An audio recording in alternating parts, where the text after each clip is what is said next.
જો વિડીયો ગમ્યો હોય તો વિડીયો લાઇક કરવાનું ભૂલાય નહીં અને તમારા મિત્રોને પણ શેર કરજો.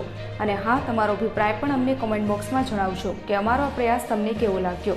દરરોજના મુખ્ય સમાચાર મેળવવા માટે અમારી ચેનલ ત્રિશુલ ન્યૂઝ સબસ્ક્રાઇબ કરવાનું ભૂલાય નહીં.